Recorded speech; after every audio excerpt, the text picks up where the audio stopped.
Sveiki draugai, sveiki bendraminčiai. Vakar kalbėjau tokia, man atrodo, svarbia tema kaip vienijimasis. Visi mes pagalvojame, ką čia reiktų padaryti, kad apvienyti visas tas Lietuvoje jėgas, kurios vienaip ar kitaip burba prieš Lietuvos administratorius, prieš sisteminės partijas ir taip nustumti Lietuvos administratorius nuo Lietuvos politinio vairo. Na ir aš vakar komentavau Eriko Švenčionienės tą sąrašiuką, ten jį buvo surašiusi begalė tų pavardžių, visuomenininkų ir žmonių, kurie vienaip ar kitaip yra žinomi kažkiek visuomenėje, toj antisisteminėje visuomenėje ir pavardės aišku buvo skirtingos ir siūlau jums, kurie dar nematė to Eriko Švenčionienės įrašo Facebook'e, susirasti tą įrašą, perskaityti ir atkreipti dėmesį į Dianos Karaliūtės komentarą, kuris pataikė į dešimtuką, į temos dešimtuką. Nei pridėsi, nei atimsi. Tas susivienimas faktiškai yra iliuzija, kaip jinai ten išsireiškia, negalime mes suvienyti faršo, sulčių ir riešutų kremo ar kažkas panašiai.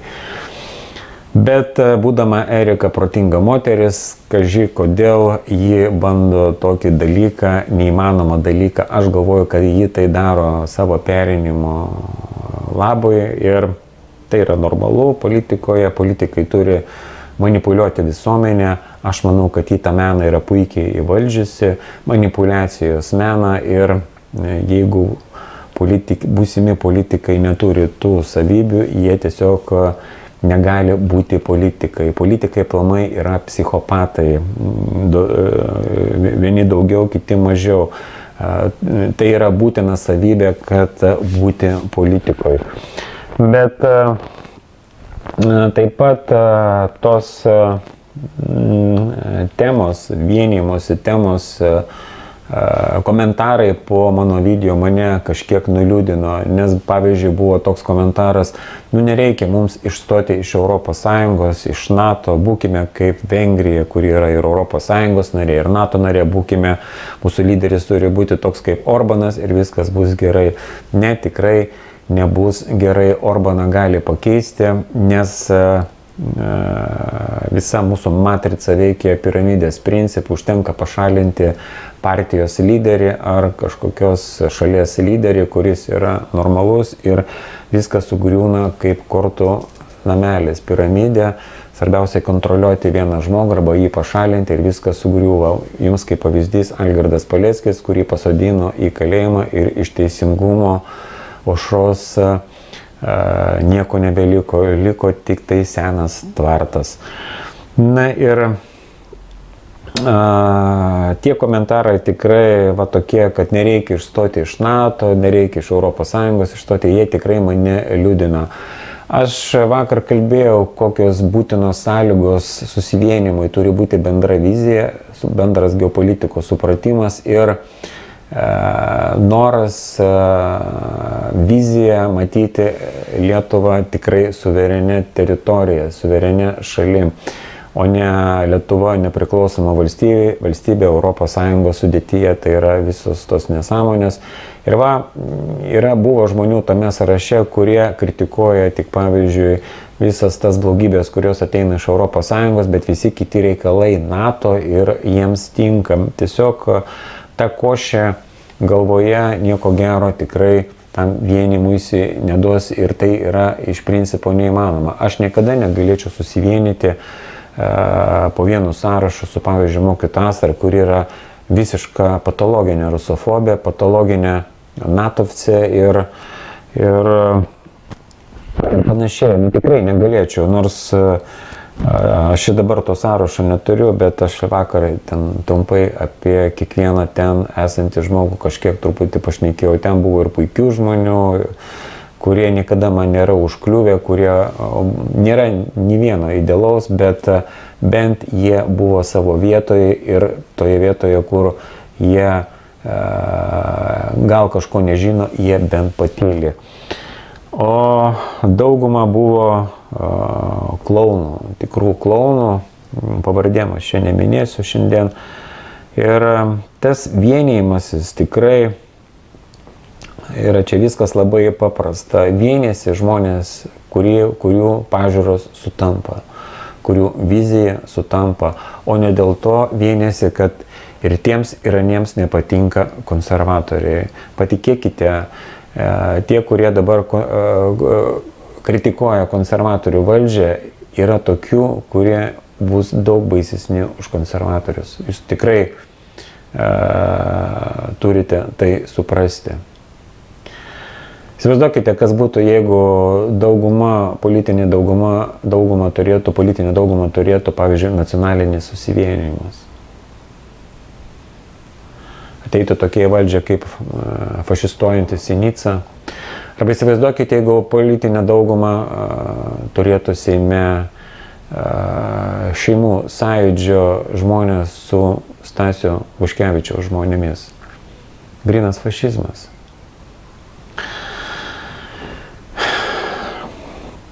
Na ir tie naujieji gelbėtojai šiaip iš tikrųjų turėtų būti nepriekaištingos reputacijos. Aš kodėl neinu į politiką, kadangi aš nenoriu būti viešas asmo ir aš neturiu tokių savybių, kad galėčiau žmonėms sakyti, va, žiūrėkite, aš gyvenau labai gerai, aš dabar galiu jums vadovauti ir nuspręsti, kaip jūs turite gyventi. Aš tikrai nesu toks žmogus, aš tiesiog turiu savo požiūrį į pasaulį, į geopolitiką, aš suprantu tuos dalykus ir aš tiesiog suprantu žmonės, per mano gyvenimą praėjo labai daug žmonių, aš juos matau feikinius žmonės, matau apsišaukėlius. Na, ir aš galiu suprasti, kad gali nesutapti politiniai įsitikinimai, pasaulėžiūra, bet viskas gali būti pagarbos ribose. Galima kritikuoti vienas kitą, galime mes, kaip čia teisingiau išsireiškti, galime mes vienas kitą ir toleruoti. Bet yra tokių dalykų, kada, pavyzdžiui, viešas žmogus, einantis į politiką, viešai apsijuokia arba, kaip sakoma, suklumpa ir tai yra tikrai didelė dėmė. Na,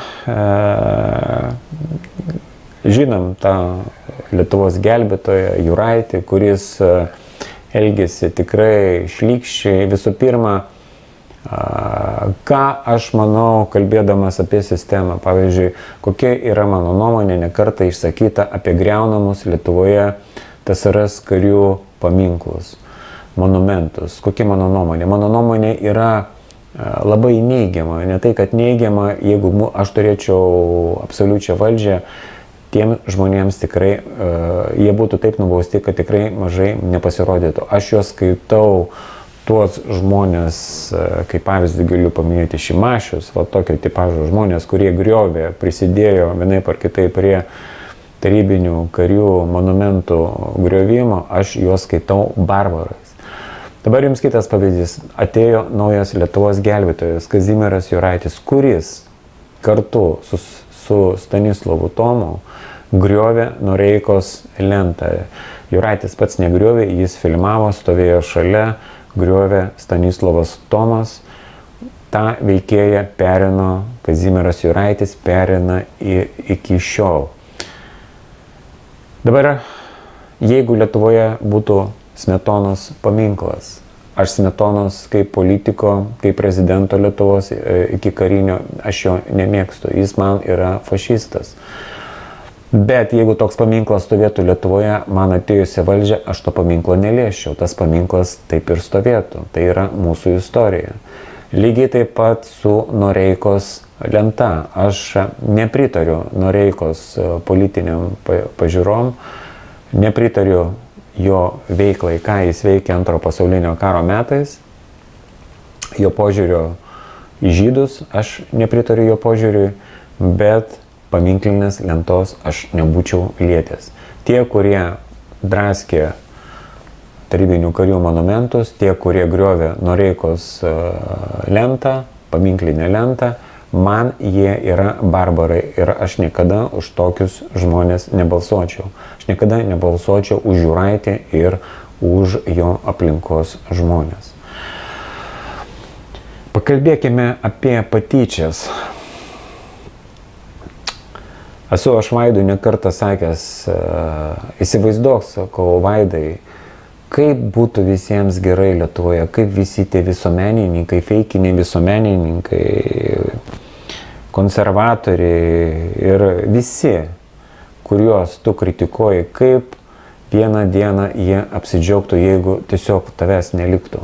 Tiesiog tavęs neliktų, tu išnyktum iš internetinės erdvės, taptum kažkokiu ten verslininku arba iš vis pakeistum kryptį, tiesiog kritikuotum jų, kaip visiems būtų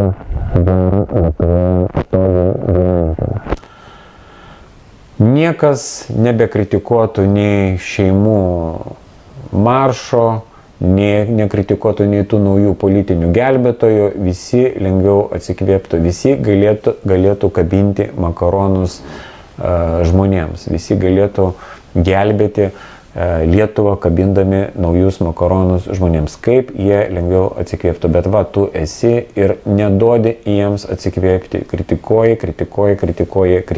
aštriai temą ir juos tu nervini. Tiesiog jie pyksta, jie nervinasi ir po to pradeda iš tavęs tyčiotis. Aš pasižiūrėjau, kiek yra prikurta puslapių, feikinių puslapių, pašipinčių Vaidą, tokių šlikščių puslapių, ar Kuznecovaitė daro tos puslapius, ar dar ten tų Jokšyrų pilna yra. Esmė ne apie tai, apie tą stovyklą net neverta kalbėti, tai yra mūsų priešai, sisteminiai priešai, kurie dirba užjūrio šeimininkui, vienaip ar kitaip, suprasdami tai ar iš durnumo. Bet ką aš turiu galvoti, kada liktai žmonės iš mūsų stovyklos tyčiojasi iš tokių žmonių, kurie galbūt aštriai kritikuoja, jie negali to suvirškinti, jie negali to nuryti. Aš nesu niekada matęs, kad Vaidas kritikuotų kažkaip taip tyčiotos iš žmonių. Jis tiesiog aštriai kritikuoja. Ir tie žmonės, kurie nepriima tos kritikos, jie pyksta ir po to tyčiojosi iš jo. Čia dabar aš perskaitysiu vieną postą ir duosiu trumpą komentarą apie tai. Šitą postą mes galime susijęti su tą temą vienijimusi, nes tai yra tikrai svarbu. Ir jūs man atsakykite klausimą, ar galima po viso to vis dėlto susivienyti, paduoti ranką ir gyventi, lyg tai nieko nebūtų buvę. Nenoriu pasakoti, kas dalinosi to postu. Nenoriu, kad jiem būtų gėda. Tiesiog aš nesakysiu, aš perskaitysiu šį įrašą. Tai yra Vaidą pašiepiantis postas, tai yra atviros patyčios. Ir duosiu trumpą komentarą. Paklausykite. Aidas Riebutis tautą vaduoja, sočiai privalgęs, storai kakoja. Veidrodin žiūri, pimpalo ieško, per Patreoną kaulyje sviesto. Surinkęs doklę užžiūrin lekia, žandai aidučio kimba kaip kekės. Turi aidutis 100 patronų, surems aidutį pienu ir duoną. Oi ir išgelbės tautą Riebutis, tas, kas jį remia, paliks lieknutis. Nėra to blogo, kur trūksta gero, Aidui Riebučiui siūskit Navaro. Kodėl aš jį perskaičiau, gal kas nors sakytų, kam tu čia tas skaitai, tas patyčias, atsakysiu kodėl. Todėl, kad tas patyčias matė visi ir čia jau nieko nebenuslėpsi. Tai yra šlykščios patyčios ir aš žinau, kad yra tikrai šlykščių žmonių, kurie nusileidžia į tą lygį, bet mano nuostabai Erika Švenčionienė deda patiktuką po šitų postų. Tai tas žmogus, kuris po to Facebook'e daro įrašą, kad susivienykime mes visi. Ne, aš su tokiais žmonėmis tikrai niekada nesivienysiu ir į mūšį tikrai neįsiu, nes jie bet kada gali įsmeigti vardant savo politinių tikslų peilį į nugarą. Ir gali patikti žmogus, gali jis nepatikti, bet nusileisti iki tokio lygio, tai yra tikrai Lietuvos diagnozė. Lietuva labai serga ir serga visi, tiek sisteminiai, tiek taip vadinami antisisteminiai, serga faktiškai 95% Lietuvos žmonių. Ir man niekas negali papriekaištauti, kad gal tu nemėgsti Erikos Švenčionienės ir tu čia ją dabar taip aštriai kritikuoji. Ne. Kada aš pamenu, Nida Vasiliauskaitė patrolino, taip galima sakyti, taip pat šlikštokai patrolino Eriką Švenčionienę, kada jį paskambino Nidai temoje, toje pačioje temoje kad reikia susitikti, reikia vienytis, aptarti tos klausimus. Ir Nida tiesiog ją patrolino. Ir man tada pasirodė, kad jį pasielgė neteisingai Erikos atžvilgiu ir aš tada padariau video įrašą, kur buvau Erikos Švenčionienės pusėje. Bet vakar, kada aš perskaičiau tas patyčias ir pamačiau, kad Erika deda patiktuką, aš pagalvojau apie save kritiškai, kad aš vis dėlto, kaip sakoma, reikia pradėti nuo savęs, kad aš vis dėlto, mano problema yra tai, kad aš apie žmonės labai gerai galvoju ir matyt, Nida Vasiliauskaitė buvo daug įžvalgesnė už mane. Ji matyt jautė ar matė, ar jos protas sugebėjo atskirti pelus nuo grūdų ir ji tiesiog ją patrolino taip skaudžiai. Man pasirodė, kad per aštriai ir aš tada stoviau Erikos pusėn. Šiandien galiu pasakyti tai, kad aš į save žiūriu dabar kritiškai, aš apie žmonės tikrai per daug gerai galvoju. Na šiaip tikrai paprastam žmogui labai sunku yra susigaudyti Lietuvos visuomeniniuose procesuose. Tam paprastam žmogui, kuris eina kiekvieną dieną į tą darbelį, pareina pavargęs, jo laukia kiti buitiniai rūpesčiai, vaikai ir jis tikrai neturi fiziškai laiko sekti ten kiekvieną įrašą, sekti užsienyje informaciją, sekti, kas dedasi Rusijoje, kas dedasi Lietuvos politinėme gyvenime, kuris yra gana margas ir jis tiesiog ieško tos susistemintos informacijos ir jam čia sistema pateikė ant lėkštutės, imkite informaciją, imkite Rūtos Janutienės kanalą, imkite Gorienės kanalą, ten rasite visokių dalykų, imkite Laurino kanalą, kas žiūri Mario Jonaičio kanalą, bet žmonės vieną išsirinkę kanalą tikrai ten neįgauna tos tikros informacijos, o galvoje būna dar didesnė košė. Kad ir tokie pavyzdžiai įsijungia Rūtos Janutienės kanalą, o ten tiesiog tikrai gerai varo, ant konservų varo, tiesiog ir tas žmogus, gerai varo, iš tikrųjų rodo visas konservų aferas.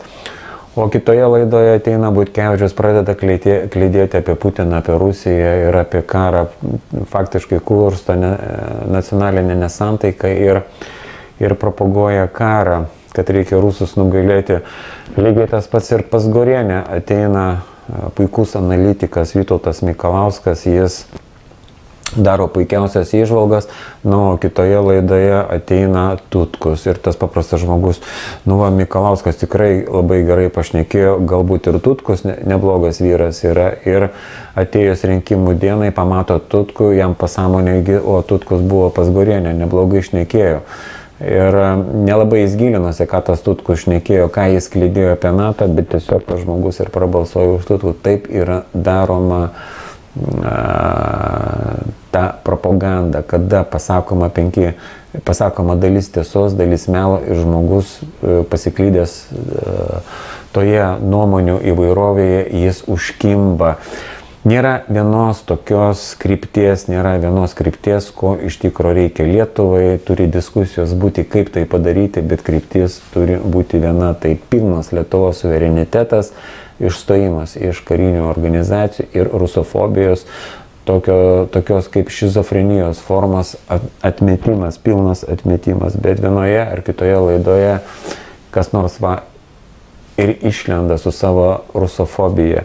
Na, tikrai aš likau nesupratęs, kodėl ir Laurynas Regelskis, kurį aš laikau protingų vyrų, nei iš jo, nei iš to pradėjo perinti celofaną. Nu, aš tikrai to nesuprantu ir manau, kad tai yra didelė klaida.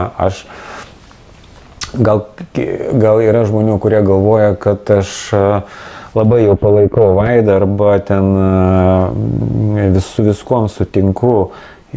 Tikrai ne, aš buvau tas žmogus, kuris aš jam rašinėjau ir jam sakydavau, kokio bieso tu perini mūsų TV kanale Rūtą Janutienę. Ir jis dėdavo ten ir Rūtą Janutienę, ir Gorienę, ir visas tas kitas televizijas, viską dėjo į mūsų TV tol, kol pats nesuprato, kad tai buvo klaida.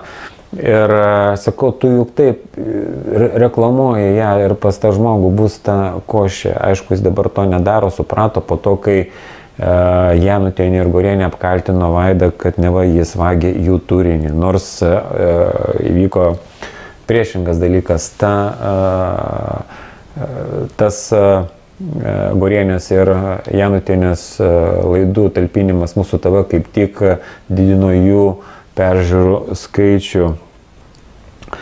Na, tikrai likau nesupratęs dėl Lauryno, kodėl jis perino celofaną savo paskutinėme įraše. Aš tikrai galvoju, kad tai buvo klaida. Na, keistai tikrai atrodo tas Lietuvoje visuomeninis tas gyvenimas, kas vyksta ir labai yra daug nusivylimo. Aš taip pat likau nesupratęs, kodėl ir Marius Jonaitis atblokino mano užblokuotus tos konservatorių trolius, tas šiukšlės, kurios vagė laiką, tyčiojosi iš mano postų, nerašydami normalią kritiką, tiesiog dergėsi ir jie buvo mano užblokuoti. Bet kada aš išėjau iš Liaudies žurnalistikos kanalo, Marius juos atblokavo. Jeigu mes esame vienoje grupėje, įsivaizduokite, mes vienoje partijoje, tai turi būti kažkoks konsensusas dėl tokių paprastų dalykų. Jeigu jau tu užblokavai, reiškia buvo už ką. Jeigu aš užblokavau, buvo už ką. Bet aš tik išėjau ir jie jo naujieji patreonai ar naujieji prenumeratoriai ir kitaip pradeda kapsėti tos kapeikos. Ir tada supranti, kad visa tai yra vis dėlto feikas. Feikas ir dar kartą feikas. Ir aš galvoju, kad vis dėlto ta vienybė tikrai Lietuvoje yra bent šiuo metu yra neįmanoma, nes visi turi savo interesus, turi savo požiūrį ir turi savo moralę. Aš su daugeliu tikrai neičiau į žvalgybą, su daugeliu iš to sąrašo, kurį pateikė Erika Švenčionienė, kuri mėgsta patyčias pagal mane ir tikrai dar Lietuvai labai toli iki to pilno sąmoningumo ir adekvatumo. Matyt, jau tokia mūsų dalia. Tai tokios mano mintis būtų šį vakarą. Tikrai pykčio niekam neturiu, tiesiog aš taip galvoju ir aš taip kalbėsiu, nes aš savęs necenzuruosiu. Jeigu aš matau, kas man nepatinka, aš tą išsakau ir parodau, į ką jūs tikrai turėtume taip pat atkreipti dėmesį. Tai tiek tada šiam kartui, būkit sveiki ir tada iki kitų kartų.